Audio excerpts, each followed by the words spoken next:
couple of crews that has they moved their third round or fourth round playoff game in soccer to tonight. So Ernie may come in and go out.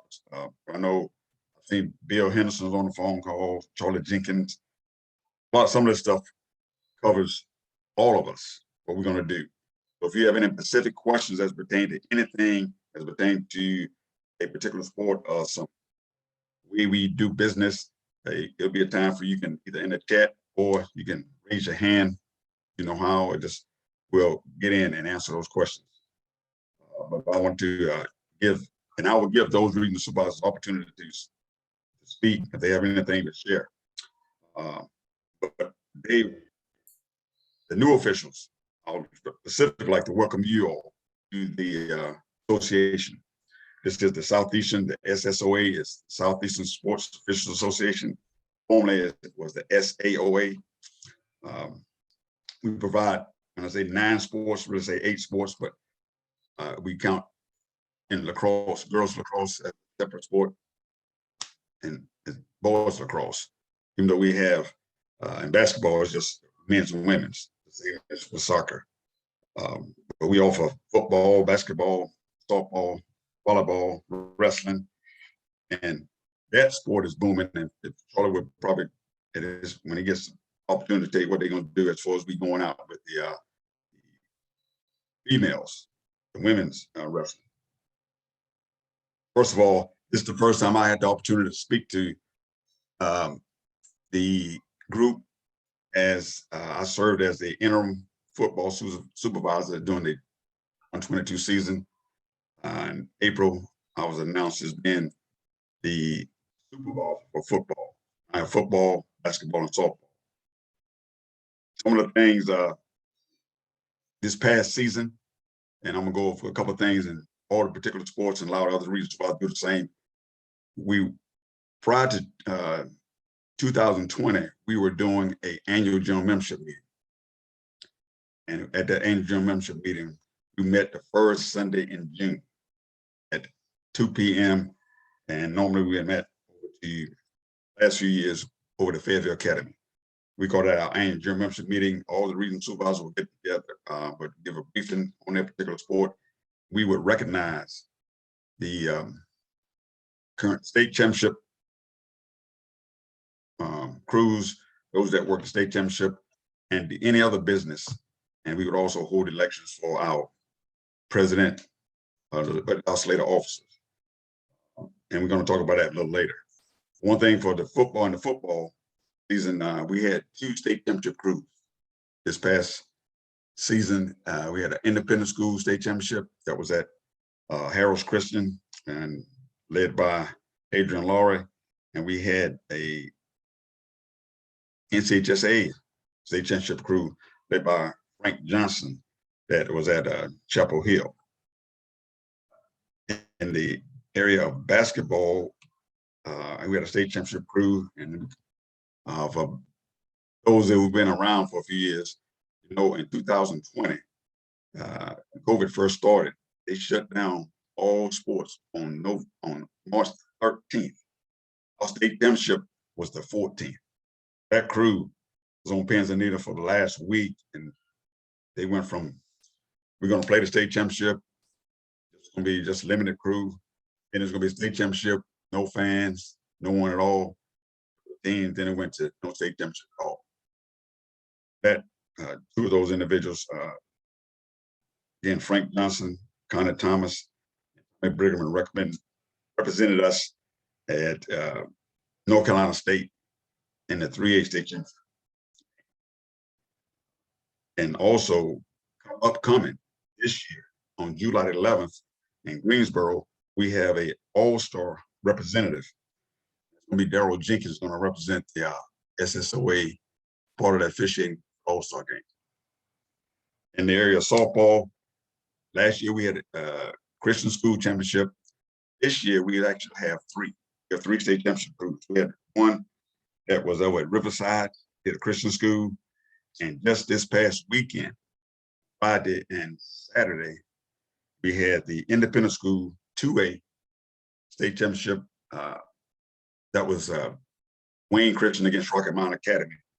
And we had two crews. One went on Friday night and one went on Saturday. The Saturday crew was Pete Jones, Bob Wheeler, and Daryl Buck. And the crew that worked on Friday night at the 2A state championship at Independent School also going to represent us Thursday at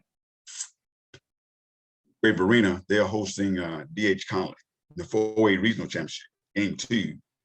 And next week, we'll get the assignment for them for their state championship group for the North Carolina High School Association. That's Roger Plummer, Rhonda Groves, and Miss Everett. So there's a lot of things going on, a lot of things this year. That's one of the best parts of being the regional supervisor, select individuals to represent this association in championship games, all-star games, and the sort. Now, it's next week, we're going to have football state championship group. Also, Ernie Fisher has soccer, and they have a state championship group as well. And I don't want to be remiss. I don't know, JJ White's on here. He had a 1A, 2A, 3A in lacrosse. Their state championship they had on Friday night, and they had the 4A men's on Saturday, then the women's state championship. We were represented on Friday night with John Owens and Greg Rooks. So is JJ on the call? Yes, sir. All right. Yeah, I'm here. All right, Jay, if you're the end of the regional supervisor this time, I mean, before I get into the other things, I sent them somewhat of an agenda we're going to talk about. Any update on your sport you want to share? Bill, JJ, Sauce. We had John and Greg do the boys lacrosse state championship. We also had Brianna Lord do the women's state championship. And we had Muntar Hamoudi and Bryce Spiegel do a regional on the girls' side. So we had some pretty good representation from Southeastern officials.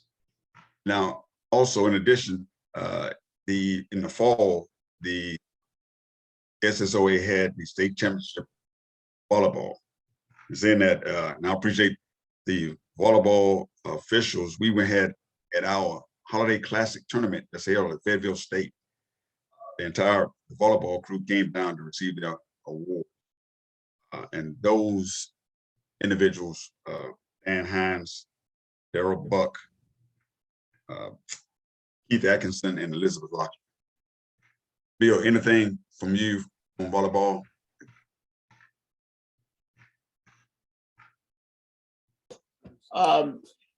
Well, just like you are on the fall sports, registration's open. It's going kind of slow. I sent a message out to all the officials in my arbiter.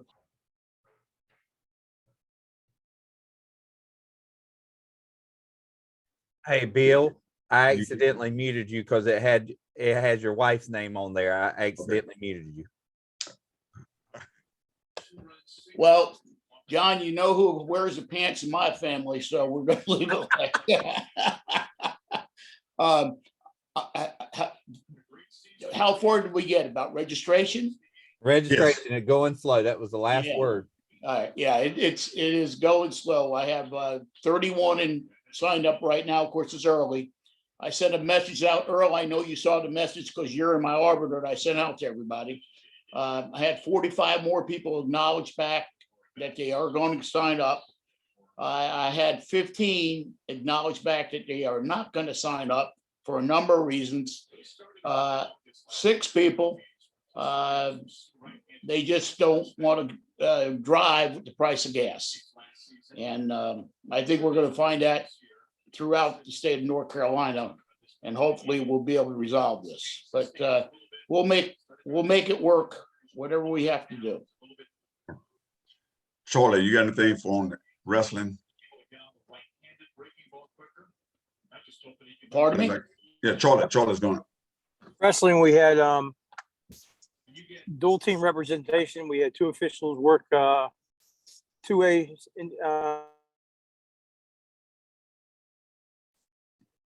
Hey, sorry, Charlie, I did it again. I muted the wrong person. All right, Joe. They're moving every time someone enters the waiting room. No problem. There we go. Am I on now?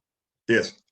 All right. We had 2 guys work the dual team state championships back in February. That was at Greensboro. And then we had 5 guys work the individual state championships in Greensboro. And then we had 3 regional tournaments that we covered this year. So we had a great representation in wrestling as far as the Southeast goes. And things went really well. Just need more guys to step in. It's like Bill said, I think with the price of gas, the way it's going and everything else, we're going to find issues as far as trying to find officials. It's going to be hard. It's going to be a challenge for everybody. But other than that, I think we had a great year in wrestling. Hopefully we have a great year coming up. Going on, I mean, where are we on the NCHSA with the women's? This year here, women's will be like last year. It'll be part of the boys team. And then the following season, it'll start as their own independent. And I haven't heard whether they're going to run it at the same time as the boys or if they're going to have a separate season sometime someplace else. I don't know how they're going to run it independently from the boys and girls because there's not enough officials to do both. If they hold independent matches for the girls in one place or they do independent matches for the boys and they have separate locations, there won't be enough coverage. So I don't know how they're gonna do it unless they wrestle at the same sites. So that's something we got to sit down with Cecil to talk about and figure out, when the season's gonna be. I haven't heard yet, but it's definitely gonna be a sanctioned sport, not this coming year, but the following year for sure. And so we're going to talk about recruiting, and that's what I'm saying. It's coming. I mean, they had some matches this past year there, and that's why we want to kind of get ahead of it. Because, like I say, Yes, sir. I don't know. So, what do you have any numbers here in our region of the women, the girls that are participating? We probably have in our area at least 150 to 160 girls at the present time wrestling on wrestling teams, the teams that we cover. So is everybody? And last year they only let in like 400 girls into the state tournament. And there were 800 that they had registered. They just didn't let all 800 of them in. They only let 400 into the tournament itself that they hosted. And then they had the championship girls wrestle at Greensboro before the dual team championships. So they did have their own independent finals last year that they let them have. So they'll probably do the same again this year for that. And then next year, the following year after that, when it becomes a sanctioned sport, they're going to run that at the same time, I believe, during the boys tournament in Greensboro, if it's during the same season. So again, there's a lot of stuff up in the air about when it'll be wrestled. I'm just waiting to hear, but it's coming and it's going to be a big sport when it does come. There's a lot of girls out there. I'm trying to recruit ex-girl wrestlers that used to wrestle and turn them into officials before the coaches get to them and try to turn them into coaches. So, but it's coming. It's a growing sport. Yes, I mean that's one of our commissioner is a female and she's very excited about that. Yes, and pushing it. So again, we're going to need to just like I do at softball and that's we got in volleyball. Those volleyball being the girls' sports and volleyball and then softball, but it's good to have some females out there. So I mean, again, that's the numbers. We kind of got a core of individuals that Charlie has. Again, some of y'all have done wrestling. And that's like I say, that's in the winter sport, and we don't know exactly. So I sat in some of those meetings, and we on the Zoom call when they talked about that. But again, like I say, we are a very multi-sport association, and as we rather you work just one part of the season, we'd like to get people involved doing that thing because right now the numbers crunch, just numbers with because we're still in COVID, still have CDC guidelines and stuff. We have to kind of watching that, but then like I said, it doesn't help with all the other things going on in society as far as the gas prices. Is Mike on the call? is Mike Parnell or Ernie. Ernie was at Holly Springs for. Ernie is on the call. Ernie, you got anything, Ernie, real quick? Yeah, I'm at Holly Springs and they just scored to take the lead 2-1, so they're happy. Yeah, I do, and I've heard some of this and the crowd noise. I don't know how bad it is. Can you hear me clearly? We can hear you clearly. Gotcha. Okay, great. What I'd like to say with officiating, and I'm looking at the 90 plus people on this call, a simple response sometimes is real beneficial to me and to other people. I have got 11 brand new baseball and softball for Parks and Rec officials that need mentors, but they don't have them. And I can't get guys to come back out and help out. Now, yes, granted, they don't pay that much for Parks and Rec, but it's not about the big money. It's about helping out the community, putting people to work. And if you're sitting at home doing nothing, why not come out and help me out a little bit? Here's another thing. I refused to sign the contract for the Parks and Rec last season for the amount of time they wanted because we needed to get an increase in fees for recreational sports. Cumberland County, Hope Mills, Hope County, they are all below the line as far as fees are concerned. Well, that's changed.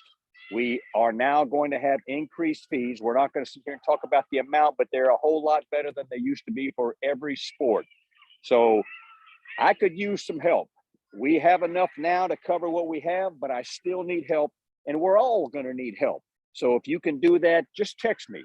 Just let me know. But if you can't do that and you're still in my arbiter and I ask you, hey, can you help out tonight? Just respond. That's all I'm asking for is a response. I can go to the next person. But if I see you available, I'm going to try to put you on a game. So a lot of you have stepped up and helped me out tonight, and I much appreciate that. I don't feel that the shortage is that bad. I feel that the shortage is of veteran officials. So I need you veteran officials to come out there and help out trying to get some of these younger guys some experience. And if you're really not going to do anything anymore, send me a text. I'll come by, pick up your gear, donate it to somebody because a lot of these guys that are coming out here have been delayed to get on the field because they can't really get the uniform in time. But if you don't want to work, let me know. I don't have any problem, but I'd love to have you, your veteran officials. I know 82 people on this Zoom call. Come on out and help us out sometimes. And if not, just respond, say, nope, take me out of my arbiter. Don't want to help you out anymore. It's just the way it is. And I understand that because it's frustrating. But for 40 years, a lot of you have been doing the exact same thing. And no one on this call, or very few of you, can say you didn't get your start in Parks and Rec. So let's help out in the Parks and Rec. It's for the kids. 8-year-old, 6-year-old. I'm out there doing 6-year-old ball games. Errol Daniels is out there doing 6-year-old ball games. And I've got 25 more of you that are doing the same thing. We need some help. Let's get a mentor. If you want me to assign you one, I'd be glad to do that. Appreciate your time. And in saying that, guys, we're going to pick it back up. We're going to talk a little bit more about that because I have Jimmy Williams down in Columbus County, Bladen County, Anthony Mena, Robinson County, Jason Graham, and Richmond County. In a lot of other pockets, we have people that are doing assigning. I mean, in several things, regardless of different things, we're doing assigning, and we're going through the same pool of officials. One thing about, like I say, we do have an influx of new officials, and some people coming back to it. I mean, I met Ron Hauser. He's on the call tonight when Husher Edmonds and I was over there doing a game, a middle school game over at Hope Mills Park, and they want to get back into it. I got Wayne Lassane out of Whitefield there, who's come from New York. Got Sam Dominique. Some people coming in, and like I say, they've been around officiating. So again, we're going to talk about that a little bit more specifically. Now, is Mike on the phone? Is he on the call, John? Because I want to give Mike an opportunity to speak. And it's going to be good. Not unless he called in. I don't see Okay. anything. All right, again, guys, I tell when I talk about officials, I normally tell the panel, I tell most coaches and all the ADs when I talk to them, it's not like Vernon alluded to. I don't necessarily think I need more officials. I need better officials. Say that we got the officials we got to go out and work and apply themselves. I think we'll be in good shape. All right. The next thing I'm going to talk about on the agenda as it pertains for me, these are things I thought of. I want to address the pay-related matters. And again, on this call, it's being recorded. So I tell personal life, my professional life, I'm not responsible for what you hear. Okay? I'm responsible for what I say. We on this call, this has been a very challenging year for the Southeastern because what happened in August of last year and then what we just had in the spring. And then we went through this as an association. This year's not over yet. Again, on pay-related issues, right now, during the spring season, the baseball and softball, I mean, it's the shortest nationwide on officials. Especially, I read an article today that it pertains to Indiana High School Athletic Association, how many games they had with just one official, and they had with no official. I mean, I think one day they counted in that state 90 games in baseball. They have officials. Okay. Anyway, this season, after the month of the season, we just started in the 28th of February, at the end of March, as a softball assigner, I took over the baseball responsibilities for Cumberland County. And again, it's always when something fails, it's not just on one person. Okay. And that's what people leave this phone call will say, well, that's what, hey, we're here.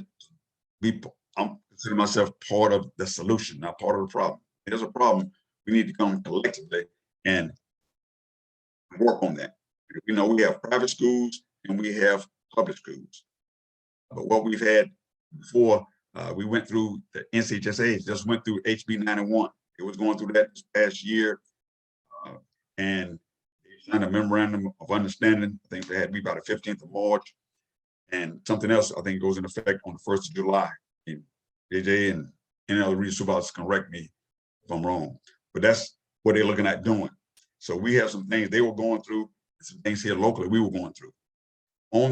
I know we have some issues right now as it pertains to pay, because several calls, aside from being the supervisor for those 3 sports and then as the chairman of the SSOA, when people don't get paid in a timely manner, I mean, it causes a problem. A lot of times we say we want to have a grievance. The first course of action is go through that regional supervisor, not the school, go through that regional supervisor. I tell my officials do that, the officials that I supervise those sports. I'm the one put you on assignment and sent you to the game. I take it as my responsibility to ensure that you get paid. And I still, a lot of times, that's not a part of the job that I'm very fond of, but that's what I need to do. What I do. So whatever it is, hey, right now in the playoffs, I mean, for games, like I say, that state championship on Saturday, I got a text on Monday. Got some wrong. They have not paid. That's part of it. We find out whether you're using Arbor to pay, or they're going to pay on site, or that we have to pay. Now, the Arbor to pay is from the school. All right, the schools, that's their responsibility. The other way we get paid as officials is on site. You get paid on site. We're going to probably put that up on the website where people will know when you go to a certain school. It's 2 middle schools, Albritton Middle School and Anson, that we pay for their game. Last year we were paying for Hopkins. Now they don't. I mean, it helps when you know that. All right. The other way is where the schools that we pay the officials, and then we invoice the schools and they pay the regional supervisor. Now, there have been some hiccups. I will tell you, because what I'm going to do is, now I hope some of you have a pen and pencil. Again, this season is for the private school ended on the 21st of May. And that's why I'm having this call like now, because some of you have not got paid for some of the games that you've done. And I'm going to send some out to those probably to everybody on the call. I think, I mean, especially older, if you are a current official, because this is a way you can check your pay sheets. It's a way you can check your pay sheets, because some assigners don't send the pay sheet out. They just send the check and different things. So, but it's always a way you can check that. Anything in the arbiter is paying to pay, you have to track it. Okay, wrong amount, is this, is that. Another supervisor showed me, I was on the game and found out today there was no fees in there. I mean, again, mistakes get made by the signers, get made by the arbiter, sometimes by the school, but when it comes down to pay, and what who puts those amounts in there, you get a half game fee, or you get I would say, unfortunately, that I only had 4 people this entire year. I had 2 softball officials at 2 locations that ended up working a game by themselves. I mean, had 2 softball officials to go to Carver, to go to Sandy Grove, and they didn't have any baseball officials. So I talked with both the ADs, and they put each one of those officials on the field by themselves. They're entitled to a game-and-a-half fee, and we want to be consistent across the board. How we pay doubleheaders, how we pay for continuing, I mean, games that are suspended, postponed, what we're gonna do, because the handbook, not Errol Daniels that does this, and AJ White that does that, and Bill Henderson. The handbook is our guideline. That's what, and then we want to be consistent about that. What I got right now is what I've done during the season. On several occasions, when we didn't have baseball officials, and me and Mike was in communication, me and Aaron Craycraft was, I asked a couple of you guys to go do a game. And you're softball only, but you went to do a game, but you were not on Mike's arbiter. So there's no way, if you're not there, he's going to be able to pay you. I know Randy Richard worked the game with Reggie Jones. I think it's on March 14th. I know Greg High.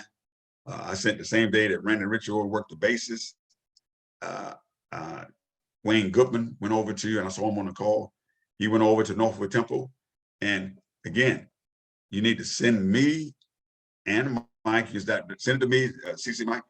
I need a copy. When I say a copy, I need the date that you went. You know when you work. But what's getting to the point now is that there's no way, if he didn't add you on that game. I have not sent my invoice. I told the 2 schools, Fayetteville Christian and Freedom. I think those are 2 schools that I know about. That you have not gotten paid. Just send me the date. I mean, Reggie Jones, I talked to him one day. He gave me the game because Randy was on the game with him. He was on the baseball arbiter. You got it. You good. But if you have a game that you work this season, not softball, I got that. I'll tell you, the checks went out. Everybody's got paid. Because you're looking at the system, if you haven't gotten it yet, your pay is done. But if you worked a baseball game and have not got paid, especially if I call you, make sure that you send that to me. I mean, I think Xavier McCoy gave me his. Unless XU works any more games, let's make sure. Part of our job is to make sure you guys get paid. Okay, so I want to make sure everybody understand that. I mean, the arbiter pays. They go through the arbiter. That's the school, and the on-site. One of the things that Ernest said, and one thing that when you got an assignment and you go into a school that they pay on site, that's why we try to get the games out in a timely manner, because there's no way they can prepare that check. I've got calls from West Bladen before, East Bladen, because once you accept the game, they have somebody to prepare that check. I mean, they have to get it signed, some other things. I don't like the idea of the check being in the mail. And even for us as regional supervisors, we're gonna hopefully next year for 22-23 that we have one pay system. We want one in basketball, football. We have one standard. I use Trinity. We play at John D. Fuller. We play a game at Sydney First. We play the same night.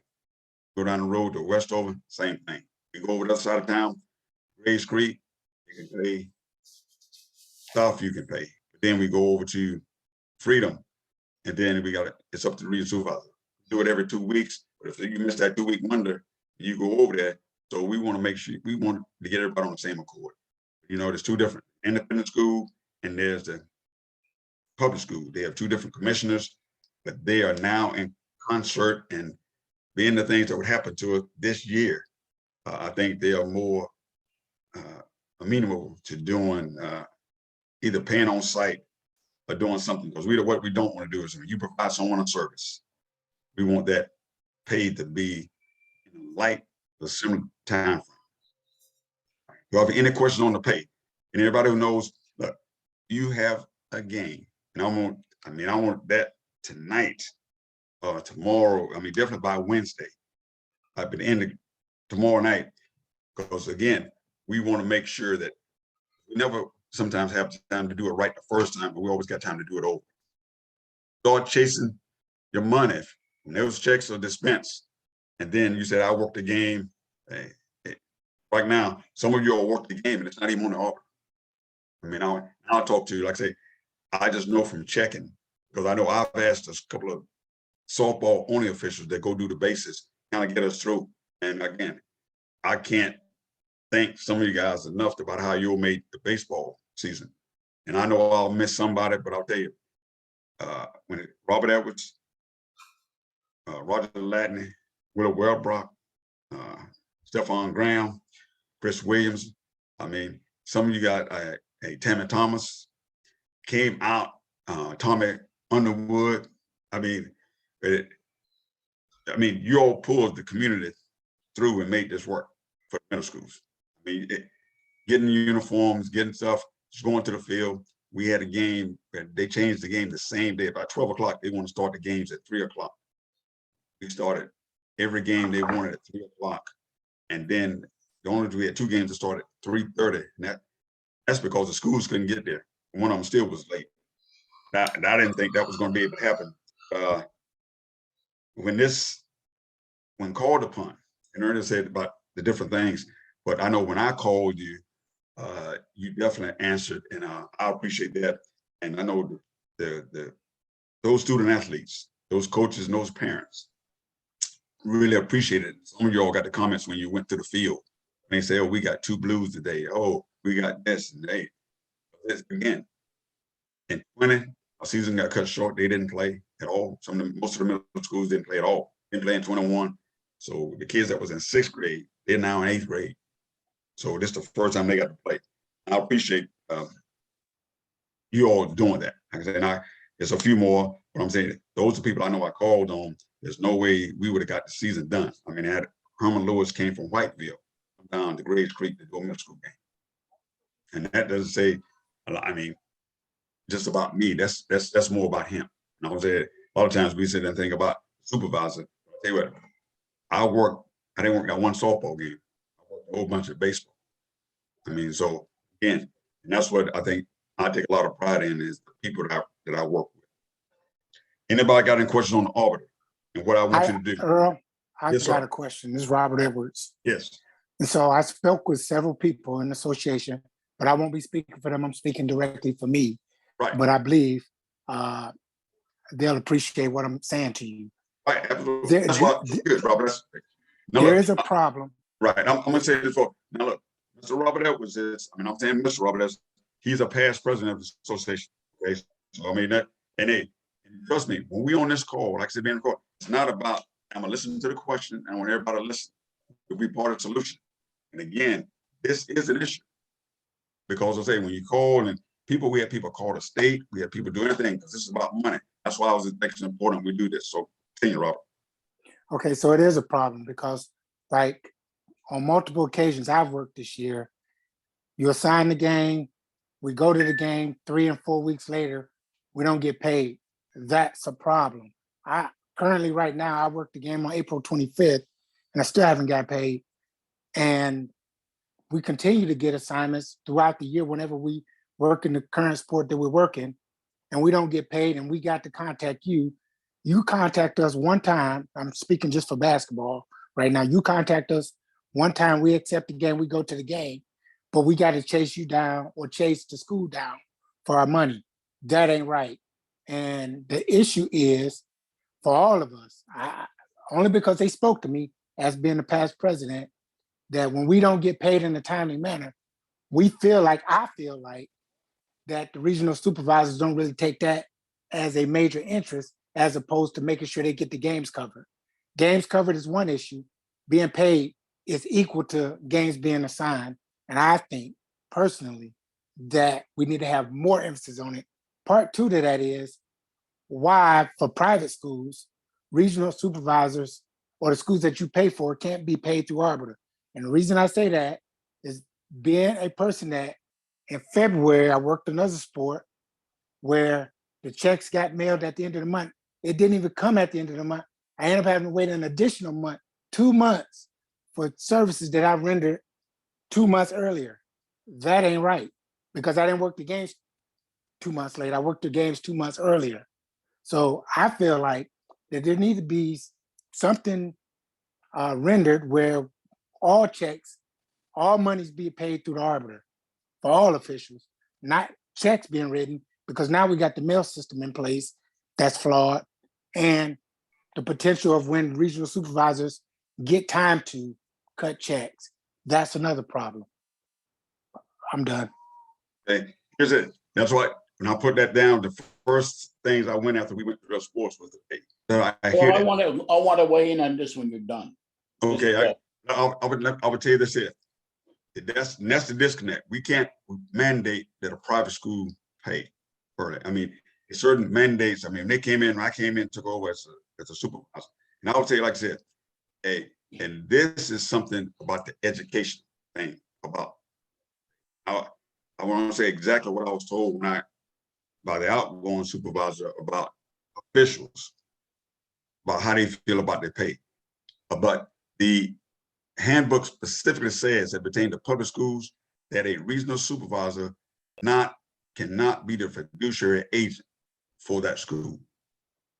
I mean, that's why they either pay on-site or every public school, for the most part, especially in high school, for the JV and varsity games, they play on-site or they pay by Arbiter. Now, for the independent school, I mean, and I'm going to talk about this a little later when I talk about Dragonfly, they and Hugh Tucker, who's our commissioner, talking to Omar Ramirez, who is the private school. I went to them, I had a meeting, and I'll give them their credit. I had a meeting 2 years ago with all the independent schools. Every last one of them was on the call, had a Zoom call. I'm trying to get that. Again, as regional supervisors, I mean, the agreement was because, again, the educational thing is they started where the regional supervisors at one time paid all this before the Arbiter. They did all the payments. They made all, it was every 2 weeks. I mean, normally like in basketball, I do that. Hey, this is the time, this is what the period's gonna cover. But again, and I would tell you from this side of the fence, I'm on now as a regional supervisor. I got 2 checks back the other day. I have 2 checks out. Hey, Larry Morris is on the call right now. Ashley Paul's on the call right now. I have 2 checks out there that they never got, that I have not got back. I got one from a guy, somebody, I don't know if Jeffrey was on the phone. I got a check right now. I mean, bill system, Eddie Jesus gave me a check about 6 months. He got it I made it in February. He gave it back to me in July. So again, for me personally, I would like that too. And people, we want to get you paid. We want, I mean, we can say, look, we're not going to provide you officials. That's, hey, but we don't want to do that. But I mean, those things are isolated. When I say that, some schools have a problem in getting the right amount to the Arbiter. And then that system where when they send a check out there from that school, some schools are habitually bad. All officials not created the same, all ADs not created the same. Some ADs, you never had a problem with. They always pay on time. They always, so it's those 1 or 2 that, and like I said, that's not a part of the job that we're fond of, but like I say, in basketball, they play this, in football, it seems like it's a little easier. They only play what? The teams play 1 game a week. You got 3 and 4 basketball games and all stuff like that. Again, but the regional supervisors, and for those horror stories, there are many others that I would say that the regional supervisors as a whole, and I know Bill wants to jump in there, but the we are pushing those individuals. That's why when I asked that, hey, whether it's, and I don't want to call the schools out, but you all know that tell me, what schools are real good and some schools are always good. And so that's something we're gonna always be, as long as they got it where they can pay. As long as the mail system where it is, like I say, I'm still waiting on the upper checks to kind of show up somewhere. Not in my mailbox, they're not to the personal recipient. Each one of them. And again, I've asked people that had a check that was lost, had a check that was they left here, that was washed, that this, and they wanted to recut the check. The person that I sent the check through the other day that came back, he just told me, look, no, this is my address, just put it back in the mail. So I need to go put another stamp, go. Again, it goes both ways. I understand you have a specific case, talk to the regional supervisor, and like I say, again, sometimes it's the same school. I know I've sat down before. I've called the arbiter. Things that I've learned is that when they send that check, $10,000, whatever they send out to the arbiter, they get the check, the electronic check, they have to wait 10 days before they can do it. Sometimes, if I know a school, they'll tell me, some to do it well, some don't. You got to tell me. I mean, a couple guys this year called, and before I get back to them, they called the school and they called somebody else, they ran out of money. And guess what? Well, it's in a couple of days. But most of y'all know, if you call me, normally, middle school, high school, it doesn't matter. Within a day or most of the time, this day of, they get it rectified. Because normally I tell the ADs, I only call ADs on two things. I call them about the schedule and I call them about pay. Not my pay, about you. There's So, no reason. Yeah. Oh, go ahead. Well, Okay, what I want to say Go ahead. is, you electronically, listen, because I do your sport, you electronically assign me a game, Right. and I think all of the officials agree with me that we should be No, they all electronically are. paid. But I'm the speaker for me. Right. If you can electronically assign me, and I go fulfill my obligation, I shouldn't have to chase you down to get my You don't- money. I should be electronically paid. Okay. And I think got we it. need to move to that. Okay. When you say we, I got it. I'm speaking for me. No, I say you But say but I will you want speak for the me- masses. Right. Now, Bill, what you have to add, Bill?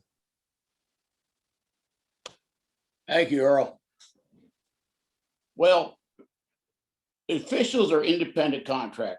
Now, first off, as far as regional supervisors, all I can speak to is myself for 27 years.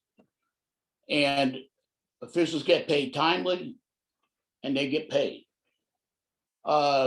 Private schools, if they go to arbiter pay, it's going to cost them more money because there's a fee for them to have their pay processed through arbiter pay, and they rather stay with a regional supervisor. I can tell you this, in volleyball and I believe all the fall sports, and I don't know about Earl in winter sports or spring sports, but we have one school that hasn't paid us, but all the officials have been paid. At least in volleyball, they all been paid.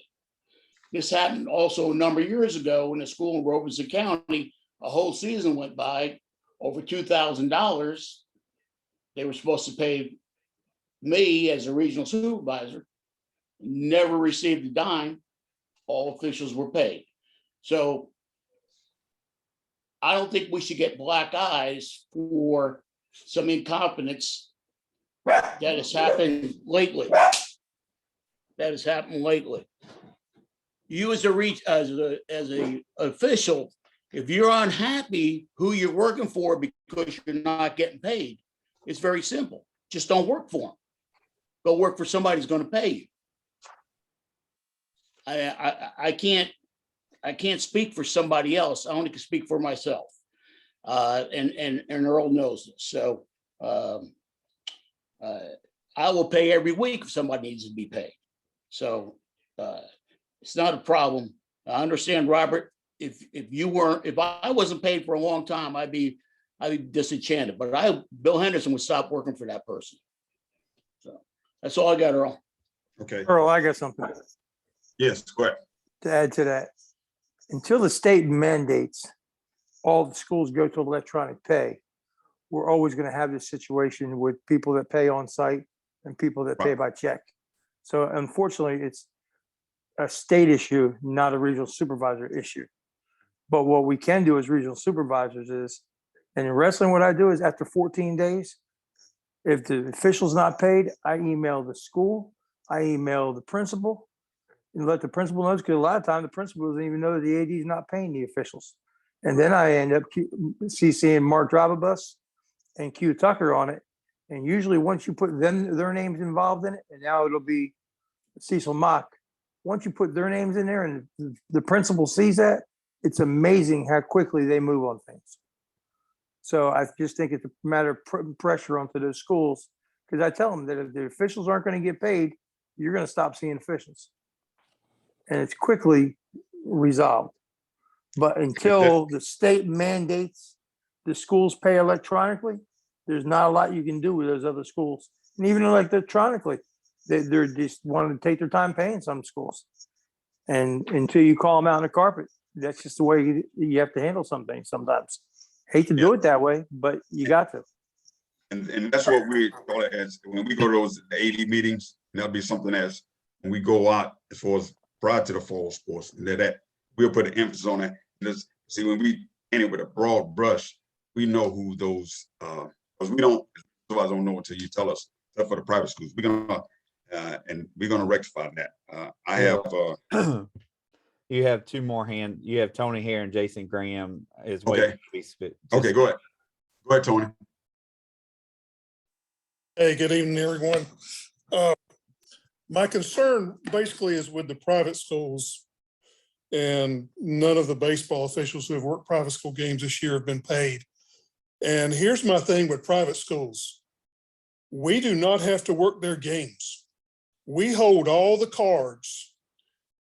And I don't understand why we haven't, and maybe we're going to do this, and I think it needs to be done. We go to them and we say, you will pay the officials on game day, or we will not work your games. We do not have to work these games for these private schools and to have to wait 3 or 4 months to get a check for a game you worked at a private school is absolutely ridiculous. And we're letting that happen to us. As I said, we hold all the cards. We do not have to work their games, and we need to take a stand and make them pay that. I don't care whether they write me a check or they join Arbiter. That's completely up to them. Makes no difference to me. Hell, some of the people that have Arbiter won't pay you on time. So Arbiter pay is not anything that's a magic wand to get you paid. You go to St. Paul's, you might be 3 weeks before you get paid. But in any case, I just think we need to take a stand with these private schools and tell them that people need to be paid the day of the game. That's my 2 cents. Graham, Jason. Greg Martin. I mean, well, Tony, I agree with you. You really kind of said exactly what I was going to say. I do have a couple of things that I want to add. Bill, I appreciate what you said, but we're not talking about, I enjoy calling basketball and football, but if one school continues to have a problem, I don't get the choice not to call that school. Yeah, I can block them out, but I've been told not to block them out. I can choose not to work for a supervisor, but that's not the case. I'm not going to choose not to call basketball because Richmond Senior doesn't choose to pay me within 3 weeks. This association is supposed to be an advocate for officials, and it sounds like this is an officials problem. This is an easy solution. We just go together, go to the state, go to whatever, and say, hey, look, either pay us within 2 weeks or we as an SSOA are not coming to your games, basketball, wrestling, football, what have you. And then the other thing I want to add is, Errol, do we have any policy where these guys can be penalized? I mean, No. So these schools have they have complete and total authority just to be negligent at this and not have anything happen to them. When you say that, yes, when I say that, I would tell you as a group,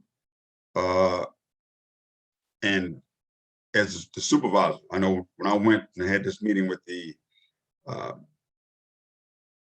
private schools at the Presbyterian, I mean, it's just that, again, that's why when I say most of the officials, most of you all that do basketball, and they let me know for the people that do the arbiter, as far as, I'll say, all AD is not the same, all officials not the same. It's like, in our handbook, it says if official is late to an assignment, and it's their fault. They're supposed to be notified. Are we supposed to notify the state as officials? That what happens has never happened since I've been doing this. I mean, we got a lot of things on paper, but I haven't seen anything as far as some type of penalty when they don't pay. You know, if they don't pay within 2 weeks, You got muted again, Errol. who got muted? Go ahead. No, that when I get notified and I go look into it. That's why I asked you, don't wait 2 weeks. Sounds like they, for private schools, we got, but again, when we do things like that, we need to be, like say, in unison. But again, because I guess when I did this initially, and when we reached out to them, they like it the way they got it. But this year, I think the timing is right because of what happened. They had, I mean, one day, I think every private school didn't play because they didn't have officials. Public schools like that way too. At least one of them, it was on their senior night. So again, and there's some things in that bylaws that says, hey, because the private schools at one time, they could hire who they wanted to sign their games. I mean, J.J. White's on the line. He was doing it. Erna was doing the private school. Then they went to a point where you had to go through a what? NCHS approved regional supervisor. So it's things on both sides. And I think when we, over this before the next season starts, there will be some changes. I mean, from the private versus public school, because again, they got themselves in a situation this year and they felt like that's what's happening.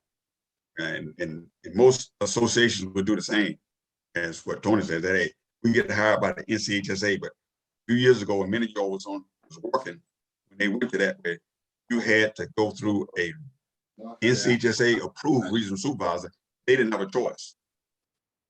So now it may go back to that. It's going to be some changes. That's why that's the first thing I want to bring up today, because when people say it doesn't take one or two people, I was told when I got this position the first time I was a regional supervisor, the first one, that officials don't care if they F up a game, but they don't want you to F up their money. And I thought that was kind of harsh. But then when if you ask Bill, if you ask Ernie, you ask the supervisor, sometimes say, as hard as we end on that, I've had officials that miss assignment, go over at halftime, everything else. I can get you on a call and tell me when you're late. But if they don't, they pay you the full game fee. They do this here.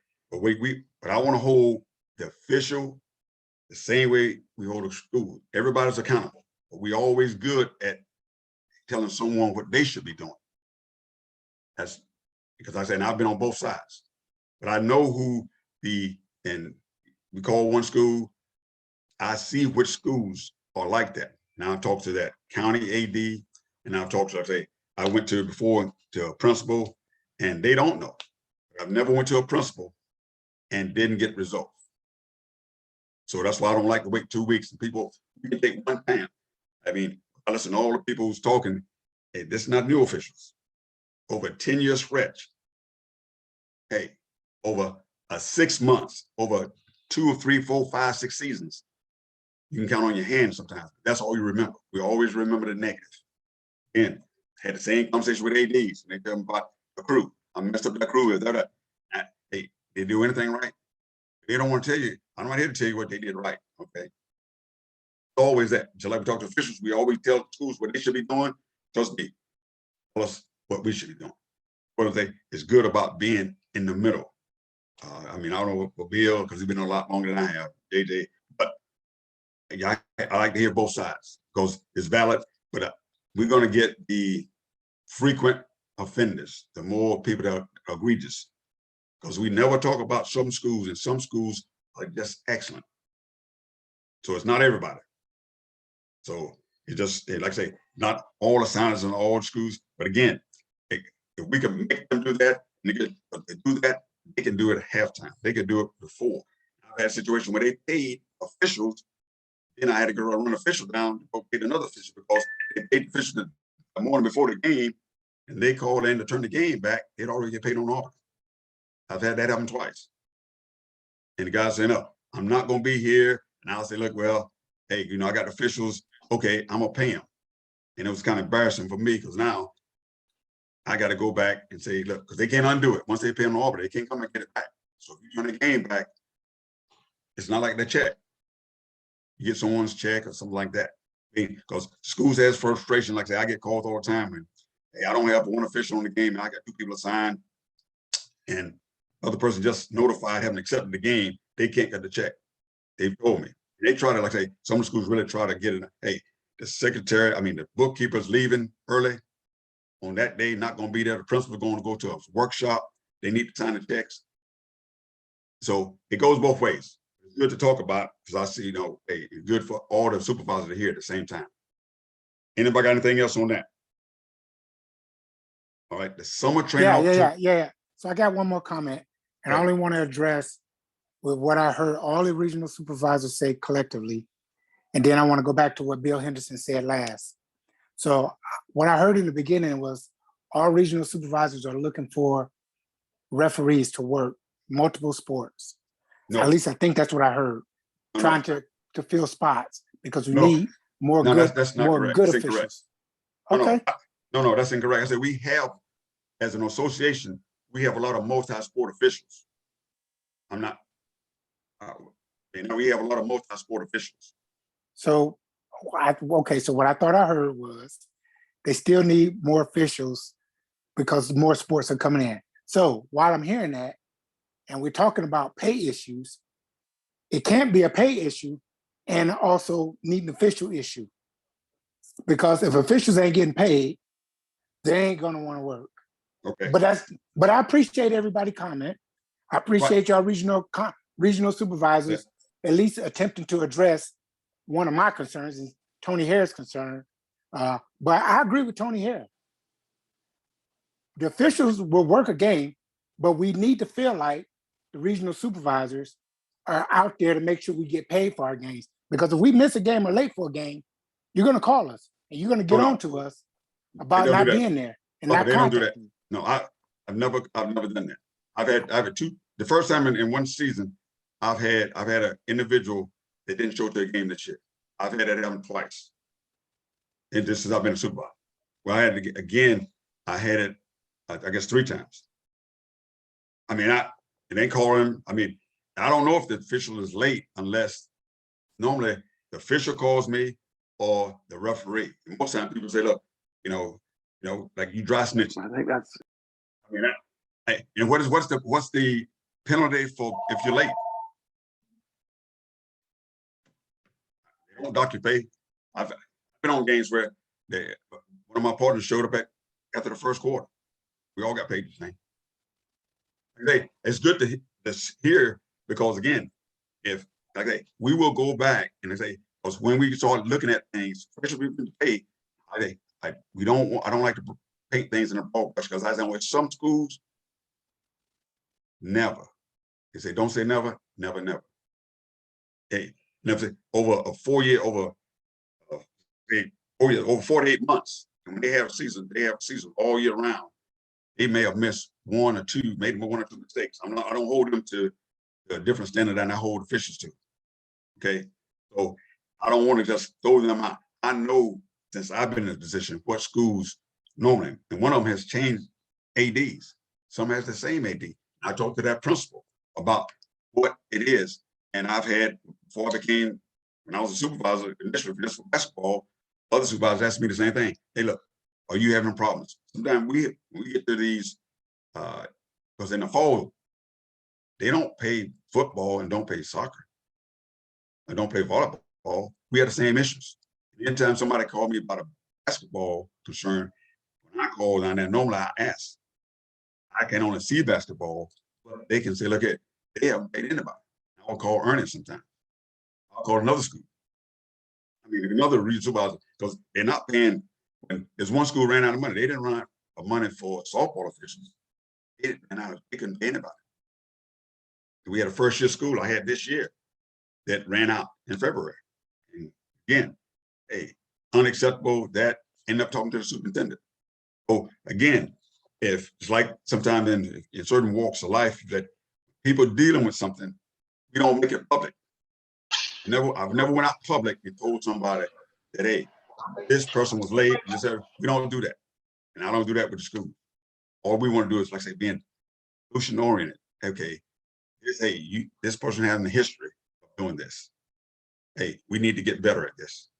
You know, it must have been 5 or 6. I think I had to talk with the supervisor, and I told him my way of doing business is that, hey, first time I talk to the athletic director, the next time I talk to the principal, the next person I talk to the superintendent. I mean, because these are the schools we serve. And I had that, not necessarily on a threat, but like, hey, when you get caught up, don't schedule the games if you don't have money. So we've done some of those things, but it's good to hear it because everybody's there. But it's not everybody. It's not every school. Summer opportunities. All right, in the area of basketball, right now, there's no Westover camp this year. We haven't, and for basketball, we know they have the Gatorade Player of the Year in North Carolina was a sophomore by the name of Paul McNeil in Richmond. Richmond was the #1 ranked team in the East going into the playoffs. They have a basketball on the 13th and the 14th for the boys. They're gonna run 2 gyms, the Richmond 9th grade academy and the main gym. When we go to the small court this year, they're gonna do 2 separate gyms. If you went down to Richmond at any time for their home game this year, you notice right behind the table, they had this thing taped off like a crime scene. That was for those college coaches.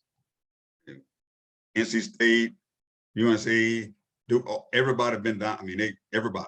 I mean, Jason, those guys in Richmond know what I'm talking about. If you go to the games, their guy is one of the, I know he's probably the top player in North Carolina.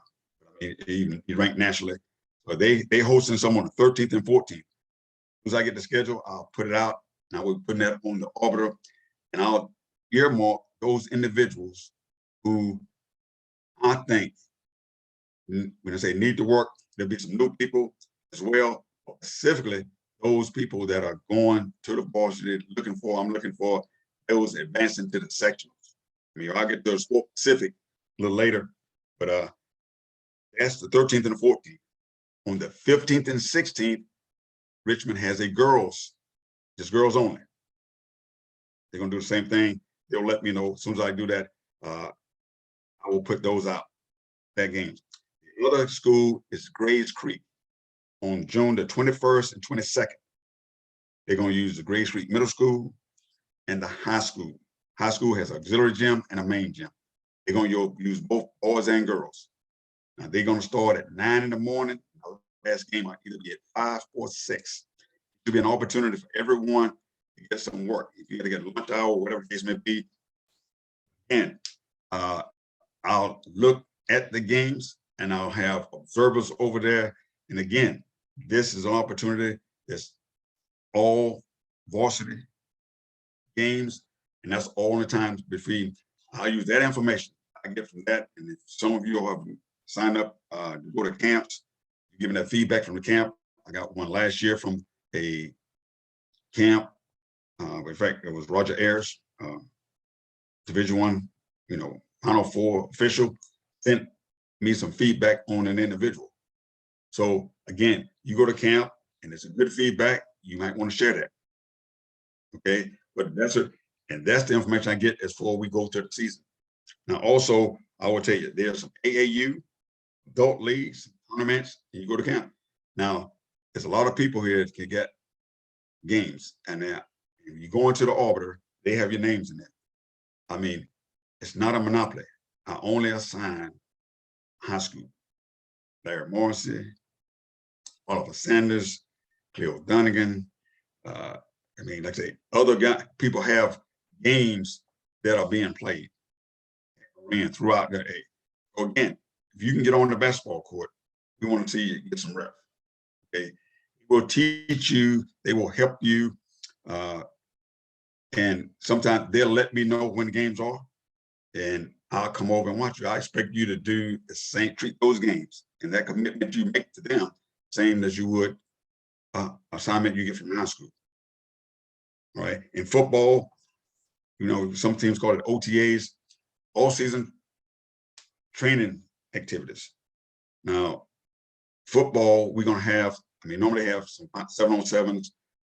They may have, I think with what I'm gonna try to do, I'm gonna meet probably next week. Sure, next week, because I want to have, you can tentatively write down the 2nd of June, if you're a football official. We're gonna have an in-person, those that can make it. I mean, I'm gonna go to every area. I'm gonna start on the 2nd, maybe in Fayetteville somewhere here, then I'm going outside. We're gonna start having some training the following week of the 6th. It's gonna be Tuesdays and Thursdays, whether it's at Pine Forest, where the different schools, we're gonna open it up to, because that's when they start practicing. High schools. We're gonna, hey, Southview, Scotland, Richmond, wherever it is, those coaches I'm gonna reach out to, they have practice and stuff like that. We're gonna start getting on the field. The season starts in August. We don't wait to, you know, the time. Normally for me, Memorial Day is my target when I start getting ready for the sport. We don't do soccer to get in shape. We get in shape to do soccer. We don't do football to get in shape. We get in shape to do football. Same thing with basketball and all those sports. All right. But Lake Rim, Tokay, we will have, we're going to have some training opportunities. I mean, they're going to be voluntary. Okay. Those are voluntary, but we're going to keep account of what you do. You should be making progress. So that, and those particular, in softball, we know it's people we got travel softball, a lot of Dixie softball, and then baseball. You got American Legion, Dixie Majors, Dixie Boys, the Dixie Youth World Series, Dixie Youth Baseball World Series is going to be in Lumberton this year. We have at least a handful of our officials, even some in Robertson County and outside. Steve Ryan, Greg High, myself, David Marlowe, a lot of people going to be down there involved. There's a lot of things to do, a lot of moving parts. We got the regular vacations and people out of school and doing different things. But all this off season, anybody else, any kind of off season, I mean, a lot of people got this travel volleyball going on, but there are opportunities out there. We're going to get, Ernie mentioned about the mentoring. We have something like, we had at one time like a lending closet. For those who know what that is, that hey, some people, they're giving up sport, some donate some of the things, some sell things. We got a baseball that your protective gear, the shin guards, chest protector, helmet, those things. But if if you're retiring, if you want to give, or just sometimes get somebody started. Hopefully we try to get together sometime this week.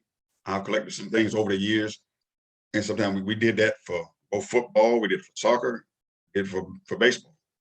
I mean, I got whether it's indicators, ball bags, the navy blue, pants. So, but again, we're gonna have those opportunities for, again, some people want to go out there and work. And it is, especially in baseball, softball, that when you buy the protective gear, it costs a little bit more. So those individuals who if you want to donate some things, just let me know. I'm gonna send some things out this week and try to hopefully meet with those individuals who want to do some baseball and softball this week. And some things here we will hand out, and if you can use it, we want you to. Anybody got any other training opportunities? I know, but again, if you're doing basketball, yes, Errol, yes, I got this Dan Wright. okay, I don't do soccer anymore. I got 4 brand new shirts, the new style shirts that are brand new. Shorts, socks. If anybody's looking, please reach out. Because I mean they're just sitting in my closet. So the 4, I don't know the colors right now, but I'm sure gold, black, red, blue, maybe. But all my shirts are brand new, large, shorts, socks that I'd be willing to help somebody out with. okay, good, thanks. I'm gonna recognize. Go ahead, Greg. Is that Morgan? Greg? Greg and Chris Leggett got their hands up. No, you muted, Greg. You muted. Well, Right.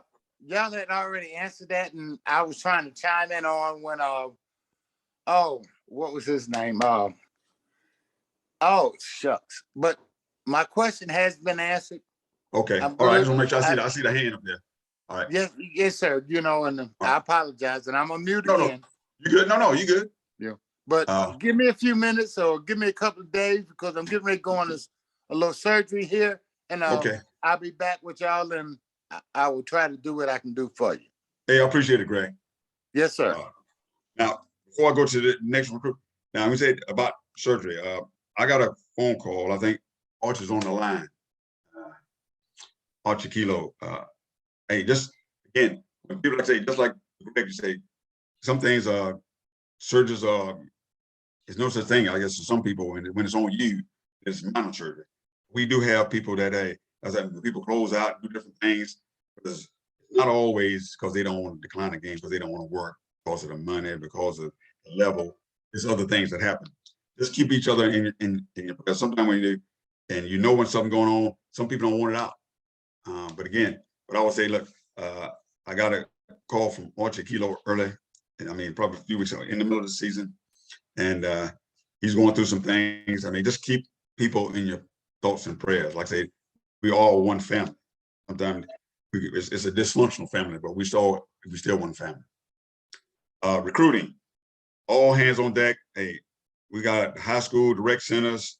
We got to go throughout the region. Al McCray, great job down there in the Robinson County area.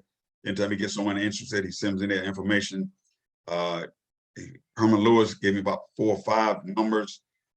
When you go out to the Parks and Rec department in the local areas, some of them, everybody having a problem with officials. I'm gonna say the numbers, getting people up there.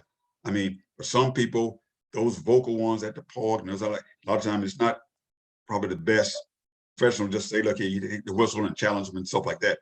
But again, it's an opportunity.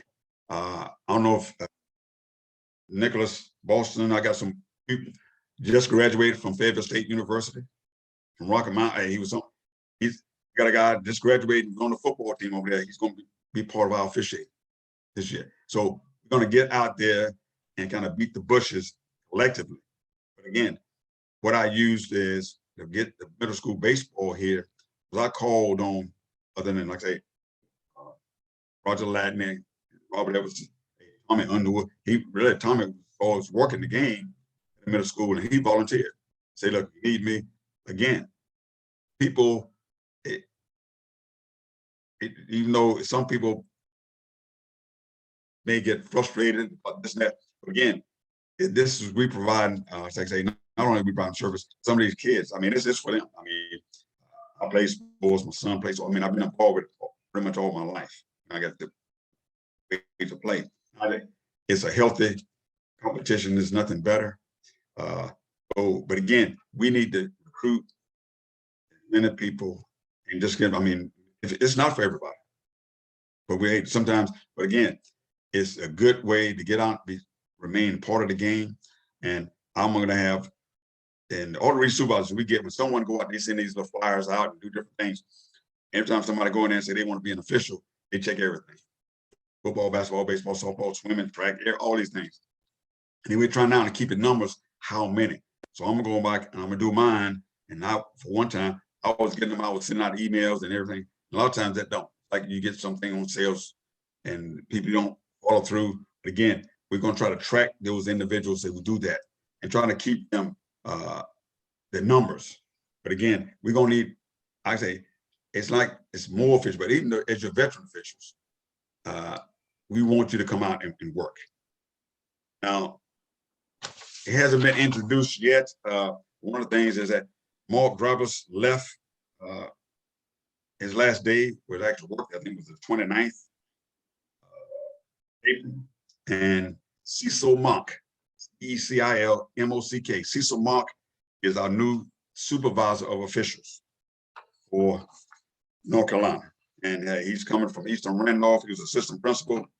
He's there, and I understand at one time he was a member of this organization, Southeast Yes, he talked to, I think Bill shared that with me the other day that is he knew Merle Harris, for those who've been around that long. But he's big time, he's a wrestler, official, baseball, softball, he's a minor league umpire, minor league system. I think he's also done basketball and football. He's gonna come out, I think when they do these fall clinics, state clinics. I know in football, maybe, I don't know if he's gonna come out and do volleyball, all of, but kind of get there where you can see him and you can meet him. Now, one thing in saying that about him is we're gonna move to Dragonfly. We've been talking about Auburn and Auburn, but we're gonna move to Dragonfly. We're doing it right now for registration. I think Mark told the regional supervisors that last year that, hey, we were gonna stay with Dragonfly from now on for registration. And well, they have made pretty much a decision to go with Dragonfly. So in Dragonfly, all the Auburn pay, all this other stuff, so it's gonna be a learning curve, not only for us, the NCHSA, the ADs, and the officials, everybody. Now we got the email was sent out today at 3:22 to all the regional supervisors. I'm gonna read it from Cecil Mark. On Thursday, the NCHSA and Dragonfly will meet to establish a transition timeline for the use of timeline for the use over the next few weeks. In a perfect world, I would enjoy the opportunity of having the meeting in conjunction with the regional supervisors and Dragonfly. But at this time, I don't know. What I do know is that Dragonfly staff does plan to meet with you, the regional supervisor referring to. So after Thursday, I will know more. I will complete the calendar for our in-house meetings and share it Friday. At this time, I need you to submit some non-Dragonfly. She got some things for us to do. So on Thursday, you're gonna start hearing some things about Dragonfly. Now, those meetings, none of us know yet. We should know on Thursday. Whether we got to go up there or the Dragonfly, they're gonna come here. We got to train everybody in the state of North Carolina. We're going through it, and right now it's been somewhat different, not necessarily difficult, but different. That we had a signing system in Arbiter and we had the registration in Dragonfly. Now, one thing that's going to do right now, the registration opened on the 15th of May. Now, some people on the call right now tonight, they sent me their email address. Larry Wilson said, introduce himself all I had was his email address. I could add him to my Arbiter. He accepted it, he's on my Arbiter. On Hauser, I can just do that. See somebody at the park, go put them in there. Now I can't do that with Dragonfly. You have to register. The little bit I've been told, and Charlie and Bill, you can weigh in, JJ. If you was on Dragonfly last year, they're gonna put you back in Dragonfly this year. But there'll be things in there that we can add. Like, hey, did you pay? We can put the association fees on there that you didn't pay. Those different things that kind of keep you. We know we got the test, we got the state clinic, we got the local clinics, all those requirements. We can add some things in there, but in order for you to be on there, you have to register. It won't be, I can add what I did this year in, like I said, middle school baseball. And that system is strictly a high school system. We got Bill does Fort Bragg, for Ernie does Parks and Rec, JJ does some Parks and Rec. If you do all those different things, they got to go there. It's going to be the work in progress. I mean, won't be so much as an issue for the winter and spring sports, but for the fall, because of Bill and I, and for Ernie, we've already been getting schedules, and Bill has loaded some in the Arbiter, but right now we're not going to be using Arbiter. We got to learn the system and still be ready to function in the fall. And this has some things, it's just going to be a learning curve. They're going to tell us about the pay. They're going to tell us about how you block out, how you do things on the schools, all those different things. I mean, a lot going to be inherent on the ADs. When I say that, ADs may be putting the schedules in. They're going to be able to cancel a game. They may be able, they can adjust. But it's a lot of little things going on right now, but we're going to have to go through those tutorials. So when we tell you about Dragonfly, but right now, like I say, for June, my June activities, I will be signing off the Arbiter. I will be doing Grays Creek and Richmond from the Arbiter. This is just for your information. But normally the registration is for the fall sports is 15 June cutoff. It's been open registration lately. All sports, they never close it. The winter sports is the 15th of September. And for the winter sports, it's the 15th of December. Now, one of the things, if you're a new official, you pay that $31 for the insurance fee. Now, if you want to do all 3 sports, if you want to sports doing every season, and I talked to Melissa at NCHSA on yesterday, you can pay one time that $31. And if you're a first year official, when you register, you can register for all. They will waive that. I will talk to Shaquille McNeil, who's on the phone. And when you get to a point, I got some things for all the new people, and it's a waive. But if you go register, it's a point, but you stop at, then they'll waive. So I'm gonna send her a list of names, new officials. She will waive that's the sport fee. You pay $46 for football, $46 for basketball, $36 for this. You only did that first year. Now, if you did basketball last year and this is your first year doing football this year, you're not a first year official. Okay, it's not, and I'll get into those particular things. But if I particularly asked that question, because I know when I talked to Shaquille McNeil, initially he was going to do basketball, but he want to do football now, so they're going to waive both. So if you're a new official and you want to do a sport per season, hey, the first year they'll waive all those fees, and you just have to pay the insurance. And the last thing I got is like the annual membership meeting. We're going to try to do something in person. I mean, Bishop was on here. He has graciously let us use for many years Fayetteville Academy. We're going to go over there. We're going to go to some different schools, different locations. I like to go regionally. Right now with the gas the way it is, I'd rather go to the local area and just send either somebody from the football staff or the basketball staff to go in that community. We can ascertain a building or somewhere, a gym, and get some training done. We're gonna get back to having a annual membership meeting and also present the awards. This past year, like I say, doing the basketball holiday classics and different things, playoffs, I went and gave awards out for the state championships. For those that are going to the state championship on the 3rd and 4th, hopefully have that. If I'll coordinate with the NCHSA, we have those plaques.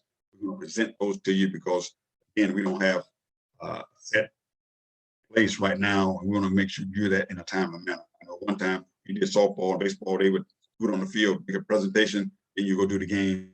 Kind of got away from that. They gave awards out for the Eastern Region Basketball Tournament. They stopped that. Triple H used to be the sponsor over there. But we're going to get that. We kind of suspended the mentoring award that we have, the Don Kent's mentoring award. But we're going to go back and kind of get back to those things now that we're able to meet at different places, because it was hard to do that. But we're going to go. That's part of what we do. It's a thankless job. And people give us feedback, not necessarily like what we don't like, but I mean, they don't give you feedback either way. Again, we got a lot of people doing a lot of good things out there, not just championship games. I mean, I can say right now that one of the most improved football officials that I have, probably one of the most improved officials I had in the association, Don Owens. And basketball was Elizabeth Lockton. I mean, we have a great new guy, Jason Ennis, newcomer, came in from Virginia. Derek Cannon came in from Texas. Okay. We got a lot of people that coming in, we losing them. I mean, Howard Reed is moving out, but we always have people coming in. This is a transient type community, the military being here. Thankful for what everybody do. If I have any other comments, like from the region supervisors, anything they'd like to add? Again, football. Earl, Yes. volleyball state volleyball clinic is July 11th at Fayetteville Academy at 6 p.m. Everybody get that? All right, that's, again, we'll start sending some dates out and stuff, but again, now, on Thursday, Bill, Charlie, Ernie, whatever, again, I'm saying the 2nd of June, I want to meet with the football officials here. I mean, I'm gonna have a meeting, I'll put out what days and what we're gonna, I'll be talking to some football officials that I want to be on the staff and doing certain things. Again, this email that we all got today, they're gonna let us know on Thursday what our training. We have some very tech-savvy individuals. We're gonna get people from different communities, and we may have to, train the trainer, have somebody go to the meeting and come back and try and train everybody up. But we all going through the system together. They knew that because Diesel in his position, I don't know how well he knows the Auburn because he got games from Auburn. He's not a supervisor, so he's gonna learn at the same time we are. So we all gonna go through this together, and because it's a new system, it's gonna have some hiccups. Again, this is good. It's good for me. Hope it was good for you. Always when you get information, I will tell you, I will send an email out for everybody to say how you can check the arbiter, how you do on the pay sheets. All right, you can check. I will have. I wrote something down here for both JD Easenwood and JD Easenwood on the check number is 1290 for 7150, and Roger is 1301 for 161. I mean, you'll be able to go in there and you can be able to see all those things. This is good feedback. Everybody thinks that it's not complaining, it's not this, hey, however you want to look at it. But again, the more educated, the more people get to voice their concerns, we get to address that. But again, I appreciate you personally, those that have registered. Brett, I'll call you out. Kuzma, he got 100% of his registration, he sent it to me. Okay, so again, hey, I would say you register if you want to do a fall sport. And I think we've pretty much in the clear that we're going to play in the fall with a 1 year round for Bill played in the fall, but they moved football back in 21 to the spring. We're very, very confident that we still gonna have some municipalities that call us to wear a mask and do different things. But for right now, we're gonna go and realignment was this past year, and we could not move. I mean, we had 6 conferences that we support, 6 public school conferences. And the Sand Hills, they had Southern Lee County, and Union Pines. The soccer, they already have those 3 schools. Volleyball, they have Union Pines. And they may not come to us. But if they do, those will be 3 schools added for football and basketball, because we don't do neither. Hopton, soccer does those, we don't do that. So we may be doing those schools. So we're gonna pick up some schools. That's more opportunities that people to work. Anybody else has any questions? Yes, I do, Mr. Daniels. Can you hear me? Yes, sir. I'm Paul Blue. I just joined in. I'm sorry, I'm a little tardy, but I see it, is it being recorded? Am I able to? It is. Yeah, and John Owens would tell you before he leaves how you get it's going to be where you can listen to the whole thing and play it back. Okay, thank you. Thank you. Anybody else any question good, anything good for the group? Yeah, this is Wayne Lassine. Bill Henderson, I have a question for you. When is that meeting? Wayne, it's July 11th. At 7 o'clock. Yeah, you should have received an email. I sent that out to everybody. You're on my list. All right, thank you. Yeah, but I'll send you another one too. All right, thank you. July 11th is the first one, 6 p.m. 6 p.m. Got it. Yeah, Thank I'll you. send it to you again, though. As it gets closer. Anyone It's at has Fayetteville Academy. Right, Fayetteville Academy. Got it. Thank you. any other questions for the good of the group? If No not, question, but I have one comment. Can we Sure. please get advance notices of future dates as much in advance as possible, phone calls, upcoming meetings in person? I know this past year, there were some times, meetings came out late and for some reason we couldn't attend or couldn't get there because of the late notice. But, moving forward, can we just consider that, please, sir? Absolutely. That's why we record them. I mean, that's Thank again, you. because I know in people like that on the weekends. I mean, I know for my meetings for softball and football, people complain about, hey, the weekends, they want the weekends. There's no perfect date. You don't want to do it. We want to do it on Wednesday, games on this night. Just like I got to know someone declined the game because they said a meeting. That's why they want to do the meeting. That's why I got to record it. You can listen to that to your own time. Absolutely. Any other comments? Smart remarks? Suggestions? If not, if Earl, you I got are one. okay, go ahead. Earl, I got one. Can ahead. we go back to the black and white striped shirts for basketball, please? But this is Oh, man, yeah. when I stopped reading that email, here's what one of the things I was going into from Mr. Mark. At this time, I need you to submit some dragonfly topics we need to discuss as a group. Then I will prepare the themes for your submission. Okay, so if you have anything like that, hey, now is the time for me, the best to bring it up. Okay. I second that motion, white blood. Well, okay. Now we go to black and white now. You know which one we're gonna wear, right? Amen. No, which one? Which black and white? Okay, you know we got different styles of the black and white. Everybody know that, right? That's fine. That's fine. No, It doesn't matter what the style is, as long as we go back to it instead of that gray. Get rid of that gray. Okay. I'm gonna come up with I will because some of y'all have shared the one that you all want to go with. I mean, some look better than others, but absolutely. That is definitely one of the things, I mean, from the basketball supervisors that came up. Cecil ain't gonna care. He was a great umpire. I umpired with him. He ain't gonna care about that mess. Let's go back to black and white like we did. They say, I got it. Go to the NCHSA. That's I was waiting for that one. NCAA. I figured that was gonna come. That's probably the best looking one. Hey, the shot clock, all those things. I mean, eventually, you know, hey, I don't know how many states there are now. Maybe a dozen, maybe 12, 13. I don't know. But is it coming? With those that who want the shot clock, I mean, we can't get nobody to operate the clock right now correctly. But it seems like it's coming. When it's coming, we just got to be ready to go. So, Earl. yes. Hello? Go ahead. Yes, this is Terry. Terry John. Question real quick. Does the organization ever consider a travel fee?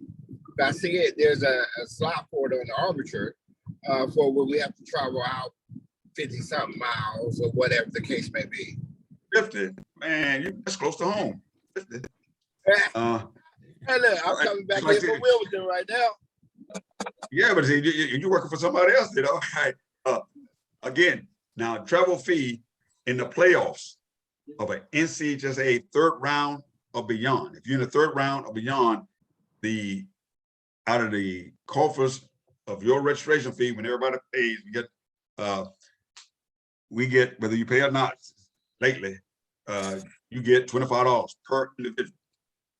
That's the only thing they get a travel fee. Now, I think I spoke to Bill and told me, I mean, I don't know, at one time they made a paid travel fee.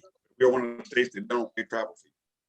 All right, but in the playoffs, you're in the third round and beyond, each person is $25 travel fee. But there is some way you can link that on there. I saw that in the arbiter. Again, all those things you see in the arbiter, again, we go to Dragonfly, we will bring up those discussions about, hey, that's something like say, but we, again, this year and since the pandemic, I mean, having people, like I say, hey, travel fee and all that, I don't know how many people, but you know, for JJ White that kept the people that paid their $20. You say about don't even chase. Some people we have to get chase them down. Some people still don't pay. Because it should be, if you don't pay your booking fee, if you don't pay the association fees, we shouldn't sign your game. No one ever came and said, look, no, I shouldn't be working because I haven't paid my $20. I haven't paid this. It is but right now it is $25 for the third round and beyond for travel fee.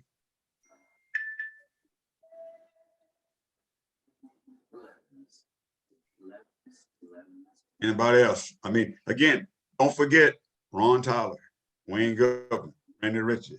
You guys worked a game, and you, like I say, and I don't know if Ron, you actually own the baseball roster, but I know Wayne's not. I know Randy's not. Just send me that date. I think I'm because Wayne, I think you worked that day with Casey over at Norfolk Temple. I want to say it's either 14th or 21st. I want to follow up. I forget the date. I know that, but you worked with him, right? That's correct. Yeah, I know there was Norfolk Temple. Again, guys, like I say, I want to make sure I send that information to Mike to make sure it's captured, because you're not on the roster. There's no way he can. I reached out to Ken. I thought that's who your partner was that day. That's correct. And I talked to Richard Jones, and he told me, he gave me the information for him and Randy work. And I don't know, Greg Hyde may not be on the phone, but him and Xavier McCoy worked one day at Fairview Christian. We were just trying to get the games covered. I mean, but again, I didn't have those games in my system because I wasn't doing baseball. And not for the private schools, I just, even until 1 April, I started doing it for the county. Again, guys, hey, appreciate your attention. Register if you're gonna officiate this year, some sport. And the sooner you do those things, when you get down to the rule books and all those things coming out, you will start disseminating that information to come. Just be on the lookout. I'd say those for football, we're gonna start doing meetings next week. And I know I spoke to JC Thomas, and on the 7th and the 9th, there will be some training opportunities. We have some people over there for us. I know those are the first times I think we're gonna be actually on the field doing some things over there. But we're gonna have a couple of meetings, and as we get the staff situated and get total people in positions, we're gonna break down the different responsibilities. You're gonna look forward to the season. To your question, that's all I have. Have a great evening. And on Thursday, our softball crews that have like I say. Come here a minute, show me something. On the Thursday, Fuquay Arena is hosting DH Conley. They're the #1 seed in the East in the 4A. But at 6 o'clock, they're gonna play.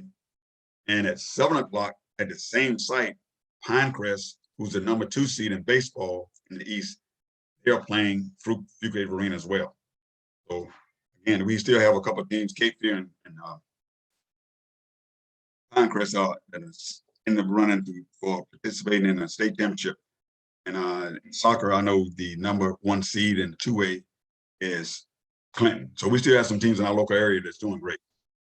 That's all I have, gentlemen. Hey, Al, you got something, Mr. McRae?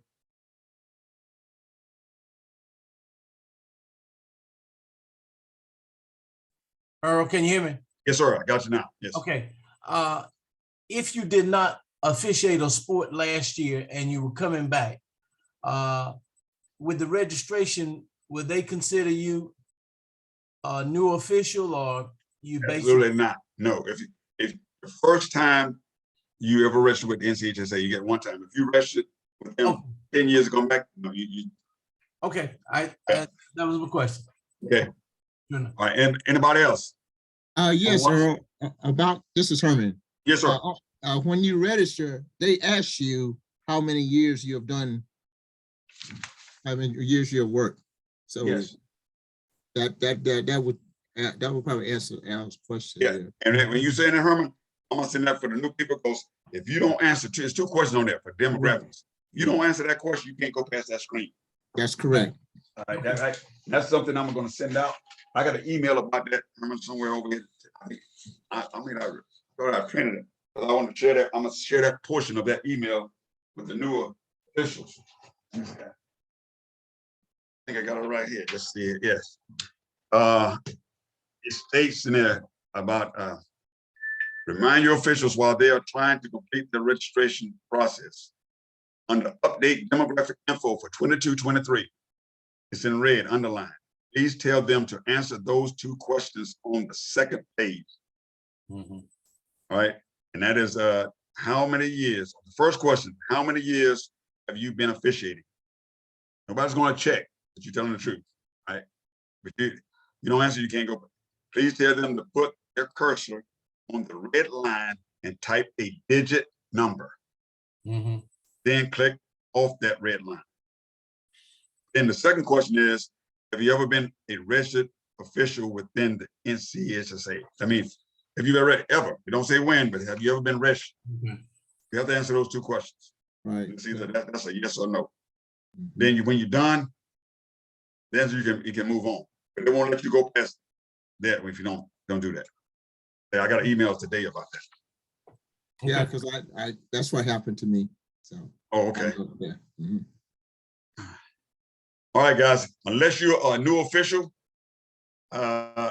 you're free to go. I just want to, hey, John, do you again? Most people, you're gonna get credit for whatever sport that you do. I think on there they might ask you what sports, list them all that you do or want to do. Again, anytime we meet and you're giving up your time, we're gonna give you credit for attending that particular meeting. Like I say, we're gonna have some different things over the next few weeks. Expect to see some emails from your region supervisor as it pertains to Dragonfly, as it pertains to the dates, and different things. If you're available, if we got somebody available for some training, to represent a certain sport.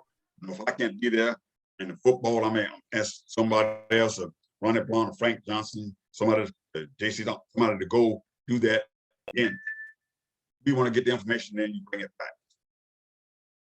That's all I have. Those new officials, I need those new officials to stand by, please. Reggie, I have you. Don't worry about it. I already got you.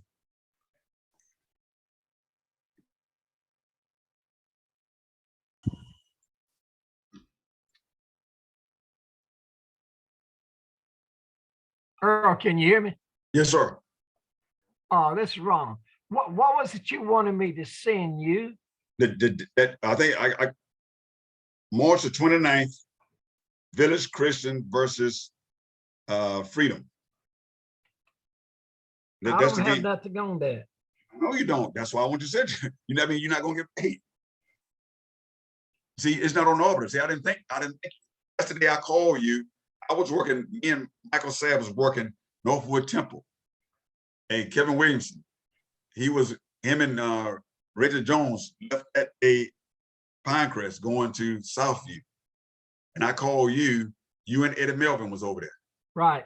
I don't know if Eddie's on the phone, but see, you're not on, I don't think you're on Mike, the baseball roster. So he couldn't have put your name on it. Instead, like I say, I called Wayne Goodman one day, I think it was either 14th or 21st. All I know is when Mike said, look, do you have anybody can go there? I would tell him, look, hey, these guys softball only, it's on the basis. But I didn't know he was not adding them to the order. The day meet, the 29th of March, I called and I sent him an email and he added JC Thomas and myself. I went to, because JC was on his way over there to where you were, but then you and Eddie went over there because Eddie had the game council at Bristol. So, like I said, we got a lot of moving parts and everything else. We got a lot of, and we were just trying to, I was trying to assist him, but if it was following through, and I said, hey, because everybody in softball, we said, they paid the game throughout the year. And baseball, they didn't. But right now, so I'm saying, if you don't have it, in fact, it was my partner that told me when I worked the game, he said, hey, Harold, that game's not even over. That's why I say when I talked to Richard Jones, he told me, I know he worked the game with Rannick. I called Rannick personally. I texted Wayne Goodman. He went and did that again. And the only way you're going to be able to get paid is he needs to know who to pay. Okay, so I just need to send you March 29th, Yeah. Christian Academy. Right. Because remember that you and Eddie Melvin worked that game together. Is Eddie on the phone? See, because Reggie Jones was on that game, but he didn't work that game by himself over there. Randy worked with. I don't know if Randy's on the phone, but I want to be able to send that email to Mike and just say, look, on this day, these people work. Okay. You don't even have you on Auburn. Okay, I'll send it to you. Okay, all right. Let's say anybody else in that case. All right, you're welcome. Again, we want to make sure everybody get the right thing. I mean, like I say, that's, and I'll, hey, if I got, Anybody else?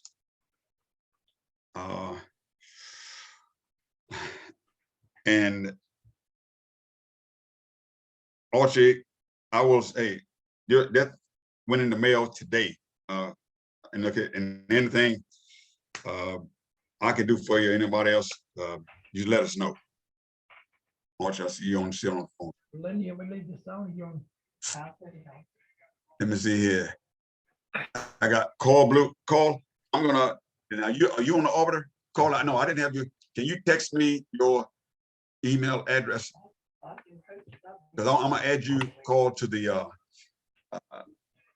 I'm gonna add you to the Arbiter, and then you'll make that transition to the all I do is just go in there and do it, or you do it, accept it, and then you open the thing. I do that tonight. You get the Laurenburg phone number, correct? Yes, I do. Okay, all right. Yeah, I got that yesterday, but this has been inundated. In fact, I talked to Horace Small today too. Would you like for me to put it in the chat for you?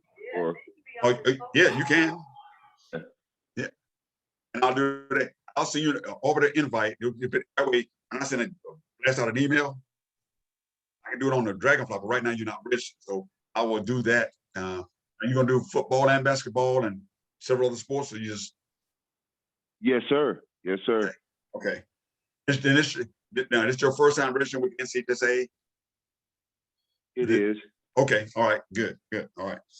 So I will send you some other things as well. Because John, that I think I still have that clinic that you have on the Arbiter. We're going to use the Arbiter summer until we actually make the transition. So it's a couple of things that can help you out. Just practice, because I'm pretty sure Dragonfly going to use the same things. What we have is a closeout. They're going to have some different variations of it. You don't need to set up pretty much the Arbiter pay account, Arbiter those type of things. But we'll have some things I want you all to take a look at. Okay. Jamal Johnson, you're going to have some training at, I mentioned that to JC Thomas today. I know your daughter, is she still a cheerleader over at Pine Forest? Yes, sir. Okay, all right. On the 7th and 9th, you're gonna pencil those in. That's where I think they're gonna have some things over there those couple of days. And you registered, you came to, you was on Arbiter.